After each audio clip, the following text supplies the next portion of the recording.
हमारी अपनी लर्निंग है ना, हमने तो वो शेयर करनी होती है, या जिस तरीके से आप सर से मिले, आप क्या करती हैं, क्या नाम है आपका, और सुरा रहमान का क्या एक्सपीरियंस है आपका?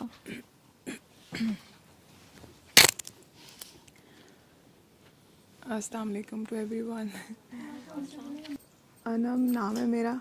और बाबा से कैसे मिले? बाबा से फ़र्स्ट टाइम तो फारिया के थ्रू, फारिया से नंबर लिया। फारिया को नूर बाजी के थ्रू जानते हैं। नूर बाजी को हमारी एक उज़मा आपा है, उनके थ्रू, जिनके घर एक क्लास हुई थी जेड ब्लॉक में DHA में। तो इस तरह कनेक्शंस, जो बाबा कहते हैं ना कि ऊपर हम ऑलरेडी मिले हुए हैं, तो नीचे भी हम। तो बाबा को कॉल की थी फर्स्ट, सबसे पहले मैंने उनको कॉल की थी ड्यूरिंग क्लास ना। फारिया से नंबर लिया और फिर कॉल की, और अ, बस और क्या।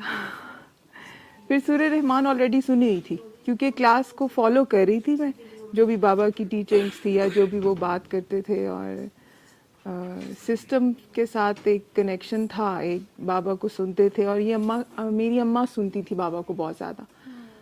तो अम्मा ने फिर, अम्मा सुनती थी, वो हमें नहीं कहती हैं ऐसे, कुछ उनको पसंद आए ना तो वो कहती नहीं है ये सुनो, वो बस लगा के थोड़ा सा वॉल्यूम बढ़ा देती हैं। अच्छा। तो वो ना चलता रहता है टीवी लाउंज में, कमरे में, और इस तरह। तो वो करते करते एवरी सैटरडे ना वो इतना दिल में उतरी थी बाबा की बातें कि फिर वो एक, वो जिसे कह लो आप, एक रूटीन बन गई कि एवरी सैटरडे अब हम वेट करते थे कि अच्छा ये सुनना है बाबा क्या कह रहे हैं, कौन है ये, क्या बातें हैं वो। तो तो क्या चेंज आया, मतलब जब सर के पास हम जाते हैं या वैसे सेशन सुनते हैं, या तो आपकी लाइफ में क्या चेंज आया, या क्या यू टर्न आया, या कई दफ़ा हमारे एंग्जाइटी अपने कम हो गई। एंग्जाइटी कम हो गई? एंग्शियस बहुत रहते हो, क्या होगा, ये ऐसे हो गया। काफ़ी life I have been through a lot in terms of father का जाना, फिर उनके बाद फैमिली का तंग करना।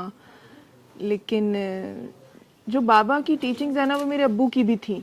तो इसलिए भी बाबा से बहुत एक बाबा फीलिंग वाली आती है कि, तो फिर मिले भी, पर्सनल सेशंस भी बाबा की क्लिनिक पे भी हुए, और यहाँ पे दुआ सेशंस में भी आना। या आई थिंक कोई 4th 5th टाइम मैं आ रही हूँ। और सूर्य रहमान एक ही दफ़ा सुनी बाबा को। जब बाबा से मिले, बाबा ने पूछा नहीं सुन लिया या इस तरह। तो सूर्य रहमान, फिर बाबा ने वो कसीदा बुर्दा शरीफ सुनाया था एक दफ़ा। और बस वो बाबा कहते हैं ना कि हर चीज़ अल्लाह की इजाज़त से हो रही है। तो वो आज भी मैं क्लास में आ रही थी ना, तो इनकी कॉल आई कि चलें। तो मैंने कहा मैं तो हर वक्त तैयार रहती हूँ। तो बस कॉल वो ही सोच रही थी कि अच्छा, सिचुएशन पाकिस्तान की भी वर्स, अपनी भी वर्स। कहाँ कोई उम्मीद की कोई किरण नज़र आए। तो बस काफ़ी चेंजिंग्स आई, पॉजिटिव ही थे सारे। तस्बीहात से जो है, मैं दरूद पाक बहुत पढ़ती थी। तो जब मैं बाबा से फ़र्स्ट टाइम मिली थी तो बाबा ने कहा दरूद छोड़ दो। मैंने कहा इनको कैसे पता। लेकिन वो सुने हुए थे सेशंस, तो ये नहीं क्वेश्चन इतना आया कि कैसे पता ये वो, क्योंकि आई न्यू हिम। तो वो छोड़ दिया। फिर ज़ेबाजी को भी मैं जानती हूँ ऑलरेडी, ये नीका बाजी, सालिया बाजी को, सारे ये सिस्टम के जो लोग थे ना, वो ऑलरेडी, क्योंकि मेरे अब्बू इस सिस्टम के थे। मेरे अब्बू भी काकियों के, वो इस तरह प्यार करना, और सारा उनका प्रोफेशन ऐसे था। क्लोज थे, बहनें बनी हुई थी, बेटियां बनी हुई थी। तो वो बाबा भी ऐसे। तो वो मुझे समझने में ज़्यादा टाइम नहीं लगा कि कुछ ये बात करेंगे, मैं नहीं ऐसे क्यों कह रहे हैं, मुझे नहीं, मुझे बिल्कुल जो कहते थे मैं कहती थी ऐसे ही है मेरे वैसे। तो बस जब मुझे फिर ज़ेब बाजी ने एक दफ़ा कहा, मैंने कहा मेरा ना दरूद पाक छुड़वा दी, मैं बड़ा मिस करती हूँ। मुझे दरूद पाक मैं एक सर्टन उसमें पढ़ती थी, और मैं कहती थी मैं दिन में 1000 दफ़ा दरूद ना पढ़ लूँ मुझे सुकून नहीं मिलता।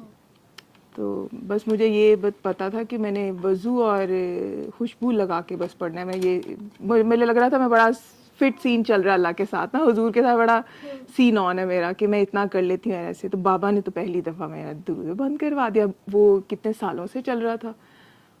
और मुझे लगता था मुझे पता खुद से इंसान सोचते हैं, मैंने जब एक दफ़ा क्योंकि मैं काउंट पे थी, मैंने 1 लाख किया तो मैं पहली दफ़ा मदीना मुनव्वरा से कॉल आ गई तो मैं वहाँ चली गई, तो मुझे लगा वो मेरे 1 लाख की वजह से हुआ है। तो वो दुरूद जब बंद करवाया ना तो एक बड़ी वो एक एम्प्टीनेस सी थी रूह के अंदर कि मेरा दुरूद क्यों बंद करवा दिया। मतलब ठीक है बाबा सब कुछ आपकी बातें, मेरा दुरूद मैं मतलब नहीं, मेरा दुरूद क्या क्या आप बंद कर। फिर ना मुझे ज़ेब बाजी से मैंने बात की, मैंने कहा बाजी मुझे बड़ा एक तशनगी सी मेरे अंदर मेरी रूह में एक है कि ये दुरूद बंद हुआ है, मुझे लग रहा है मेरी ज़िंदगी का कोई ऐसे चीज़ बंद हो गया। कहती है अनम दुरूद बनो। तो वो जो दुरूद बनने के ऊपर फिर वो अल्लाह ने एक लेवल अप किया कि ये दुरूद बनना क्या है कि हर्ट नहीं करना, किसी को तकलीफ़ नहीं देनी, घर में जो मुलाजिम है उनके साथ भी। और हाँ एक बहुत बड़ी जो चेंज आई कि माँ को बहुत फॉर ग्रांटेड मुझे लगता था मैं लेती थी प्रीवियसली, ऐसे कभी बॉदर ही नहीं किया कि नहीं अम्मा ऐसे नहीं है, नहीं ऐसे नहीं है। तो वो माँ की जो अदब का मुकाम था ना वो बहुत इस इधर आने के बाद वो लेवल अपग्रेड हुआ उसका। तो बस वो क्योंकि मैं अपने अब्बू के बहुत क्लोज थी, बेस्ट फ्रेंड थे हम, और सारी रात बातें करना, तहज्जुद से फजर तक बातें करना। प्रोफेशन उनका ऐसा था लेट आते थे, और तब मेरा एमफिल के बाद ना 1 ईयर का गैप आ गया था, मैंने जॉब नहीं की थी। तो सारी रात बातें करना, बातें भी यही होनी पॉलिटिक्स पे और दीन पे, औलिया अल्लाह पे, अहले बैत पे, पंचतन पाक पे, आले रसूल पे। तो वो एक कमी बहुत हो गई थी आफ्टर 2013। तो बाबा के साथ जब मिले ना तो वो एकदम से वो एक रिवाइव हुआ कि यार ये तो जो अब्बू की चीज़ थी वो सी फील होती है। तो बस वो अपना बाप हो या ये बाबा हो, वो है सब एक ही, क्योंकि डेस्टिनेशन इनकी एक है, अल्लाह और हुजूर सल्लल्लाहु अलैहि वसल्लम। पंचतन पाक औलिया अल्लाह की भी वही डेस्टिनेशन, पंचतन की भी वही, मतलब सारों का वो जो मेन गोल है वही है, अल्लाह और हुजूर। हुजूर अल्लाह है, अल्लाह हुजूर है, बस ये बात है। ऐसे ही है असल में। जब हमें लग रहा होता है ना कि एक ब्लैंक आ गया लाइफ में, जैसे अब्बू चले गए, तो वो भी हम अल्लाह मियाँ या सरकार से बात कर रहे होते हैं कि सरकार मैं मिस करती हूँ। तो वो फिर सरकार जो है वो किसी न किसी को किसी रूप में भेज देते हैं, और वो फिर वो कमी भी पूरी हो जाती है। लेकिन वैसे बाबा जो होते हैं वो साथ ही होते हैं, हाँ साथ ही होते वो साथ ही होते हैं। वैसे वो आपके अंदर भी तो है ना। हैं। हाँ ऑफ कोर्स। सल्ले अला सल्ले अला सल्ले अला सल्ले अला सल्ले अला शफीना सल्ले अला